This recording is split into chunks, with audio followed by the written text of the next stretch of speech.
Welcome to another Artist Opus tutorial. Today we're going to be painting red 3 different ways. It's a colour that people struggle with quite a lot using predominantly Games Workshop paints. I'm at Adepticon in America doing some painting demos in person.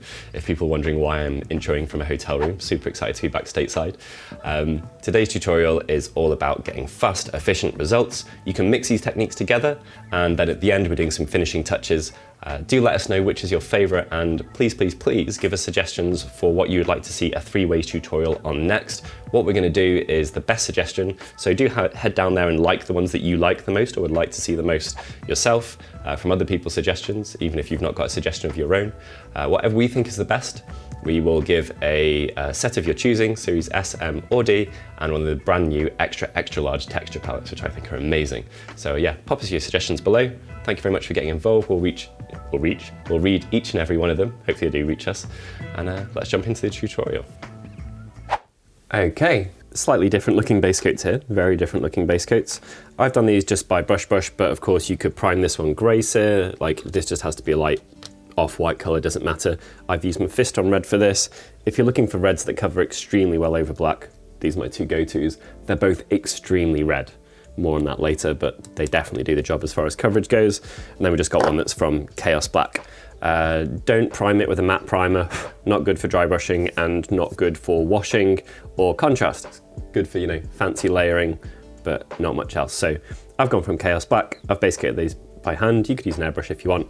Let's crack on with number 1 with some contrast. Okay, so what we're going to be doing here is, as I touched on, we've not gone from a grey sear base.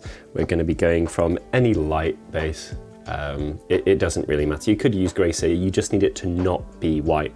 Don't use Corax white. I know it's a grey, but don't use it. It's not a good paint. So we're going to be starting off with a little bit of a dry brush, and this is just to add another layer of interest before we pop our contrast down.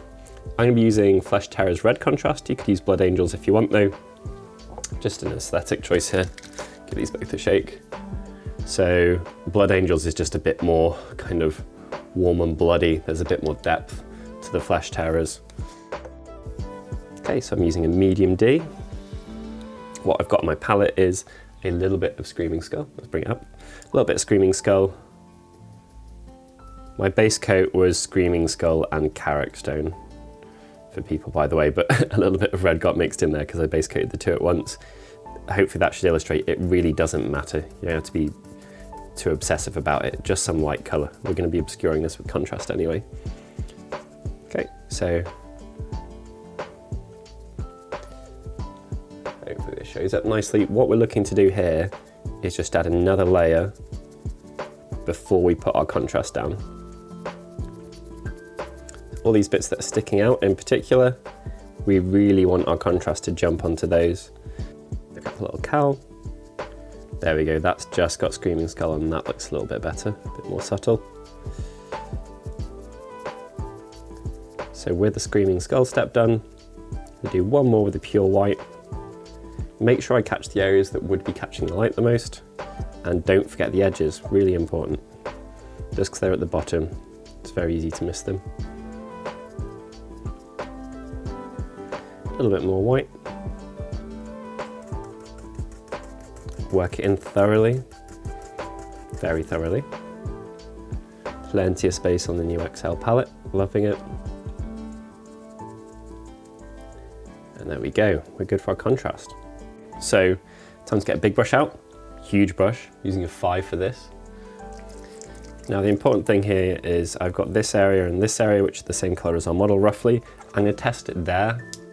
If it is too full on, neat. Oh God, it is strong, isn't it? So this is the point where we make the decision whether we put any medium in it or not. I think I'm going to put a bit in because we can always do 2 coats. So I'm going to go and grab some medium. All right, got some Lamy medium. Let's see how this looks now. Okay, a bit less scary at the very least. So what I'm going to do, I'll measure it out. 1 part Lamian, probably to 2 parts of the Flesh Terrors. 1. Maybe 1. It's very, very strong. I'm going to test it in a little area.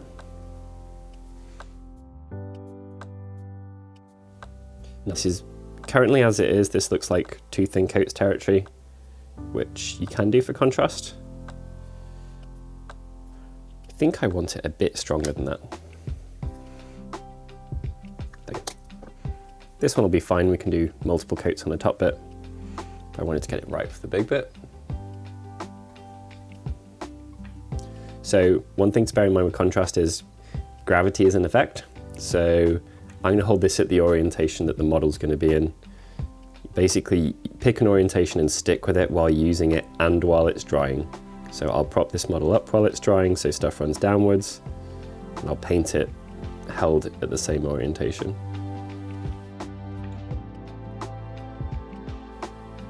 And the only thing we're really looking to avoid is excess pooling.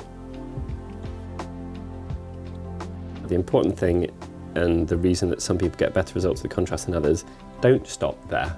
That's where you stop if you're being lazy. Otherwise, keep going, pull it out the recesses.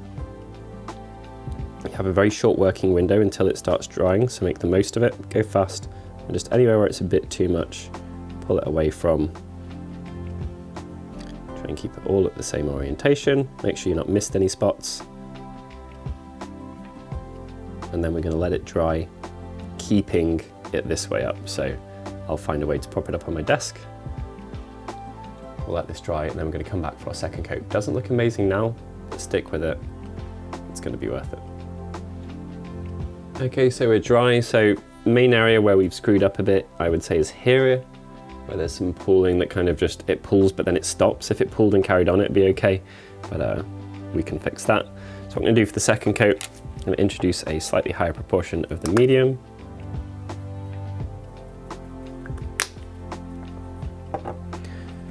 And we're just going to do the same thing again in exactly the same way. Again, trying to make sure we don't get any excess pooling.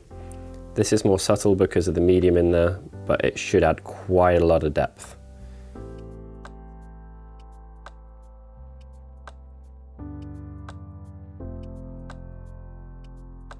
I might do one more coat after this, but you could absolutely stop there. That's looking much better, way deeper. Would look good with some blue in it. Yeah, drying much quicker. So yeah, let this dry, see how it looks afterwards. Okay, so one more quick coat like that and I think we'll be good. End up with a little bit of pooling here and some here, kind of where the angle's hidden it from me. Always rewarded for taking that extra 10 seconds time.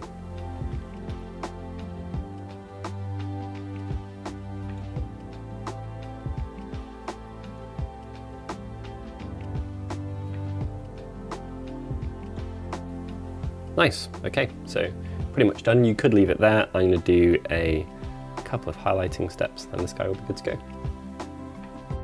Okay, so for coherency here, what I'm going to be doing is taking some of the Mephiston red. This is a new color to this model, but I'm going to be mixing a little bit of our contrast with it. Just a tad, but it should help tie things together. Take a bit of the Mephiston, careful not to oversaturate my brush. This is a strong color, but it's a very, very kind of, you know, like run-of-the-mill, happy primary red. So getting a bit of the contrast in there should help us out. Going to make it wetter, so I'll make sure to work it in, test it thoroughly, make sure you've not got any smearing going on. That's the dampening pad a bit. And as ever, we're going to test it somewhere towards the bottom. We can be a little bit careful. That's looking fine. Okay, so we're good. Won't even notice what it's doing hugely, but this step at least is kind of putting down a foundation for us. What this is going to do especially is any of those areas or blobs or mishaps we've had, like there was a couple of little areas here that weren't great, we're just softly obscuring them, and this is why this step is absolute magic, because it means that if we weren't perfect with the last step, it just doesn't matter. Now to keep it in the kind of reddy spectrum, I'm going to go to a red, but it's an orangey red. I'm not going to an orange. Again, we're not saturating our brush. Mix it in the same area of the palette as our previous color. I'll just help promote coherency a little bit. I'm going to buff those highlights in. Not looking to do anything super stark here. If you were, I'd kind of highlight it towards a beigey final colour, a bit like our Screaming Skull or Carrick Stone we used initially. Even a flash colour can be quite useful for red. But I think for now, that one's absolutely spot on. That looks great. Really, really good. So that it's extremely important to worry about the coherency between them. We hadn't used Mephiston Red on the model yet. It's a very distinctive colour. It's very, very different to Flesh Terrors, obviously. So just taking a little bit of this, popping it in with that, especially given that this is a strong, potent colour, it really does a lot for tying things together. Number 1, down. I wonder if that'll be my favourite. I'm very pleased with that. That's turned out brilliantly. Okay, so now for our second one, we're starting from a red base coat, which unlocks a couple of different things for us. We've got the vibrancy there already. We don't need to worry too much about, you know, adding it on. So it unlocks a few things for us. What I want to do with this one is go a little bit deeper, a little bit darker, especially in the recesses. So just test it out on my palette there, wondering why there's a really like evil looking bloody smudge going on. I've got here is a little bit of Flesh Terrors red, as per the last one. But to this, I'm going to add some blue. Now this is an extremely strong blue. It's Contrast Leviathan blue. It's going to darken it down quite a lot. You could use shades here instead of contrast. You just have to dilute them less. And then to that mixture, a little bit of Lamium medium. Quite a lot actually. Probably 1 red to half blue to 2 medium. Test it somewhere else in our palette. Now it's a little bit thinner. Still quite strong, that should be okay. Might want it a bit more blue. As ever, test it in a small section. Test it on the cowl again. Oh no, that's pretty good. That's quite cool. I think we're good to go. I'm expecting, because this is a thinner, softer mix, I'm expecting to have to do a couple of stages of this, maybe even 3 or 4, but they'll be really quick and they shouldn't take too long to dry, so that's fine. Again, the areas that we want to watch out for, ones where it's just gone down and stopped, so you can remedy that by putting it back in or dragging it back up. Sometimes even just going a little bit heavier. You've got a limited working time, so work fast. You don't want to be putting this on partially dried areas at all. And then let it dry, cross fingers. Okay, so we've had a little bit of pooling and the drying, not the end of the world. Just going to repeat it.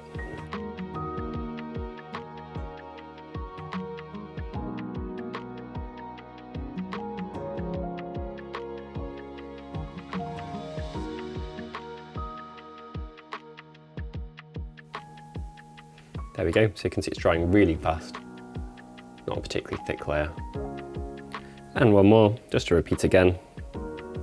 Generally speaking, it's best to let things properly dry. I'm going to work on the areas that are fully dried before going to that one. And hopefully by the time I get there, it won't matter. Okay, so I think I might actually leave that one there.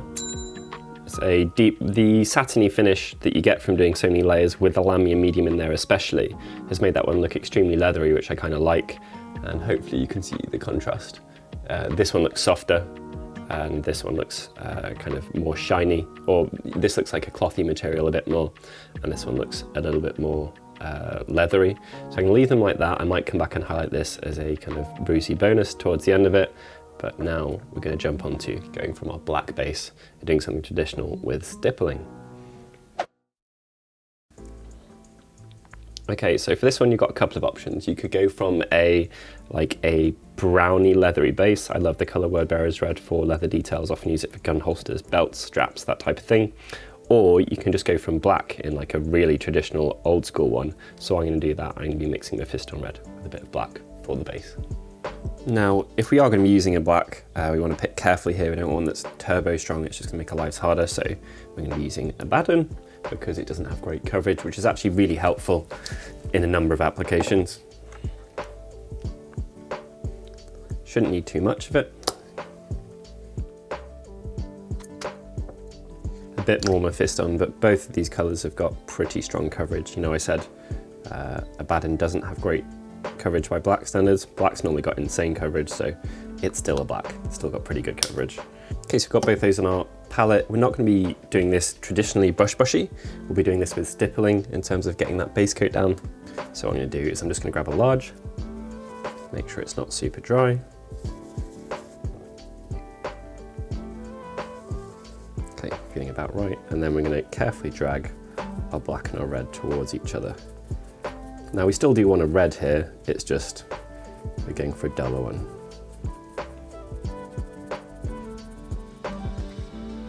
Normal stipple smushy base coat all over. This should cover pretty much in one coat, but you're always better off doing two thin ones. Oh wow, this is insane coverage. I love this color as well. I really like how Mephiston behaves, but it is a little bit happy clappy red, and obviously diluting it with black or pulling that happiness out of it with black works really well. So great, one coat down, let it dry, we'll do another. Okay, so just exactly the same again.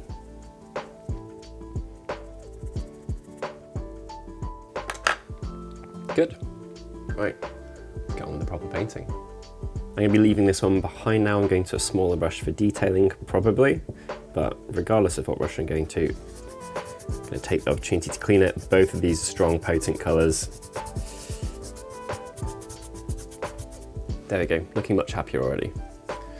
Okay, so I think I'm going to stick with the large for this, and then I'll jump to the medium for the stage after this. So unsurprisingly, basically what we're doing here is we're just increasing the proportion of the red that we're using. So I'm still going to take a tiny bit of black.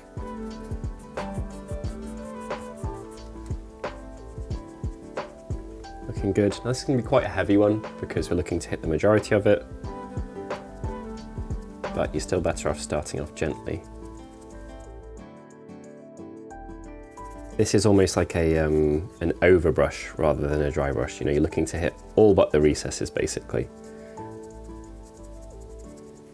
Okay, so straight in, and we're pretty much using, make the most of the dampening pad, we're pretty much using neat red now, so we want to be careful with it. I'm going to start on the cowl section, because that's going to have pretty high contrast whatever we do.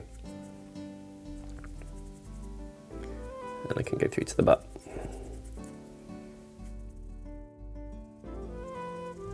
There we go, and then the point at which that we're at pure red, and transition to the other brush, because that'll help us brighten up. This has still got a little bit of black in it. Just a tiny bit, but it's there. So before we add the oranges in, a little bit of a brush swap will help us out.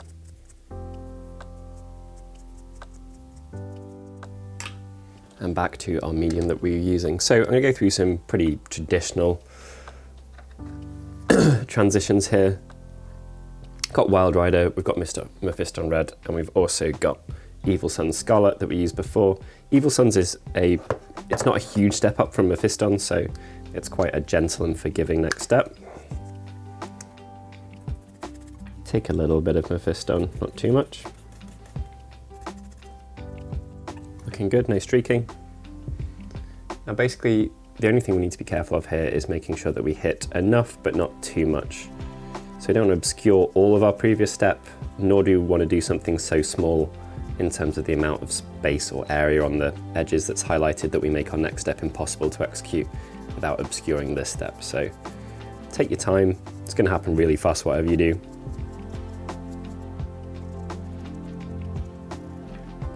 Quickly through to a pure Evil Sunz, or pure-ish Evil Sunz. Obviously we still got some of our previous colour in the brush.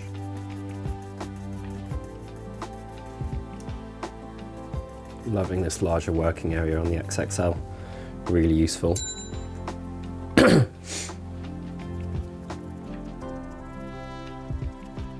And with this foundation laid, we can go straight through to the Wild Rider. Try and move a little bit the previous step. This is quite a lot more orange. It's also quite a lot more pastel. See there on the palette, a bit more white going on in its mix. So I'm definitely going to do a transition mix, probably about 50-50. The white ones are often quite overpowering in terms of their strength. So even if it's a 50-50 mix, it's quite important for me to make sure it doesn't come out looking like more than that. So I use the dampening pad, soften it up a lot. Nice.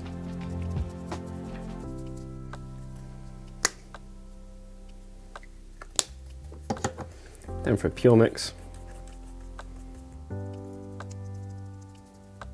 a rolling highlight in there, just as a way to catch this lip, put it in, twist it against it. If the intent is there to hit it, you'd be surprised, you'll hit it. And as a final one, I'm gonna grab a little bit of Troll Slayer, mix it in the same place on the palette. It's a dot, basically. What I'm doing is I'm mixing that within the brush.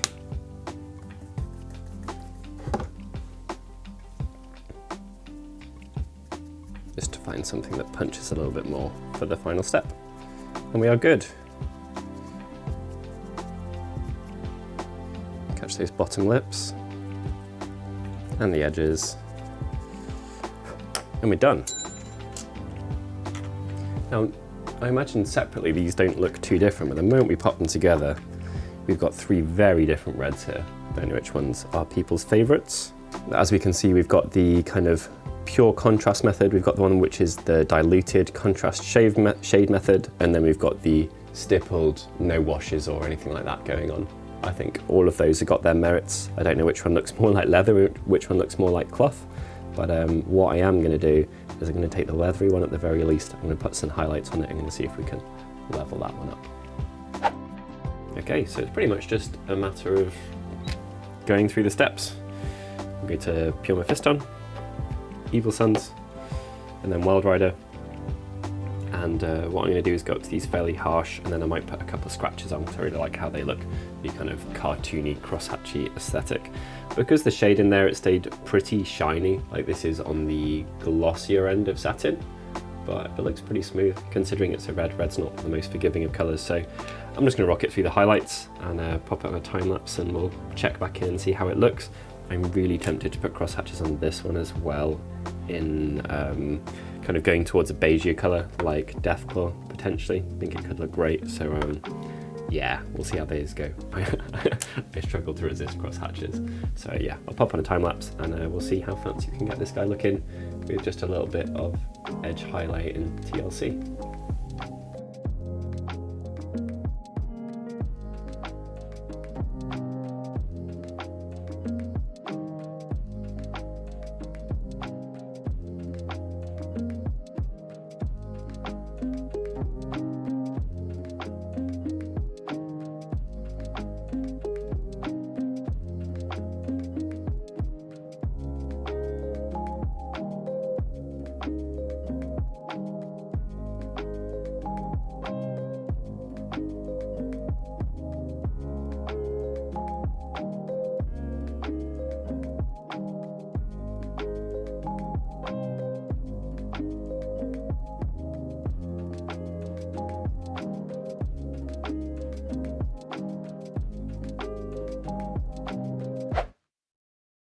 Okay, so it's starting to look pretty fancy now. Just going to try and put some cross hatching on, see how it looks. We've got a little bit of Troll Slayer orange in this. That's why it's looking quite orangey.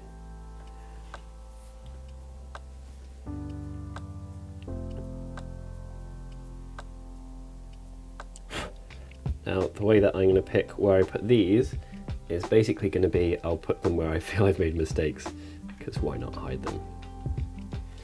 Also, it's quite a nice way to keep things random. You know, I'm not picking where to put them, it's where I've screwed up.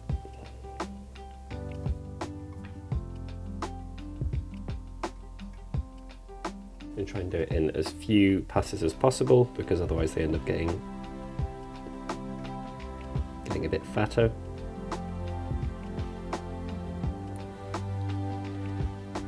And you really want it nicely diluted so the paint's leaving the brush really readily. Don't hang about too much, because your tip will just get drier and drier.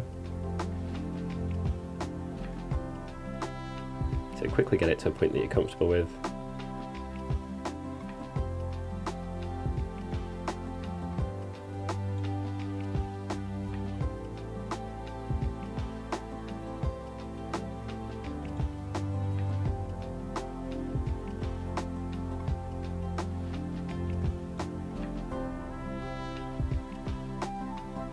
go, just suggesting a little bit of wear and tear. So just to give them a little bit of variation, and to suggest that some would be older than others, or fresher or whatever, I'm going to put in some that are pretty much entirely Troll Slayer orange. I've got a little something on my model there that I can't scrape off, so let's aim to cover that up.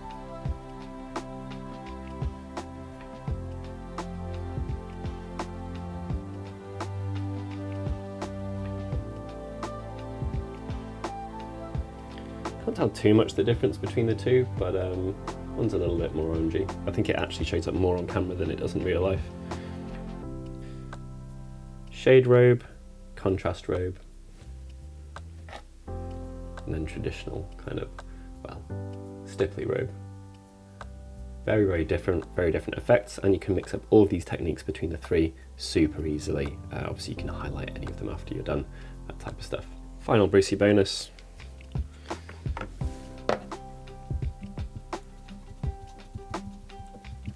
I'm going to pop a little bit of kind of suggestions of dusty weathering around the bottom of this one with a death claw, and we'll use that death claw to do some cross hatches in the same style. So aim of the game here is to get this looking as soft as possible and remove as much as possible. We want it like powder soft application.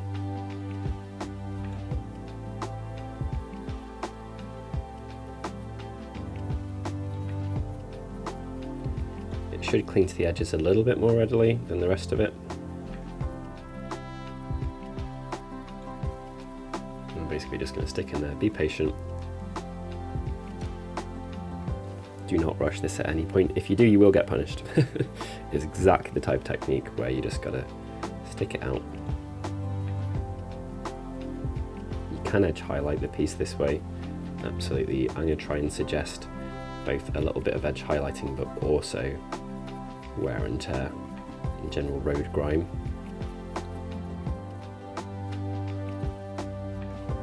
There we go, I rushed, I got punished.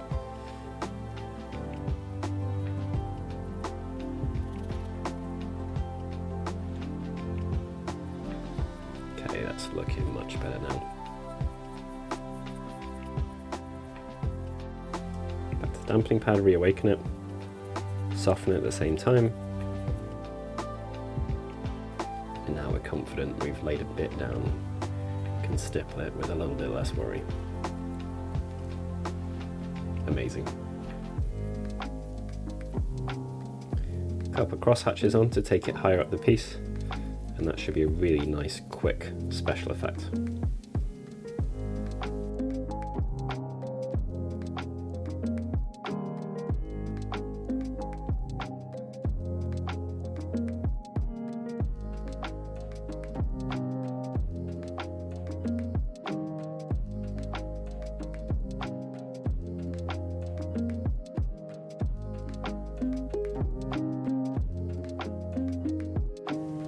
All right, we are done. So let us know which was your favorite, what you think is the most effective and why. If you've got your own techniques, if you combine them or mix them, if you've got any questions about how you'd apply this for an orange or something like that. But most importantly, give us your suggestions below for what you'd like to see as the next 3 ways tutorial. People have always commented they found these really useful. They like the options and stuff like that. So let us know your thoughts and we'll sort you out in a future video. And if yours is the best suggestion, we will send you some goodies as well. Why not? Thank you very much for tuning in. Please like, please comment, please subscribe, and we will catch you in the next video.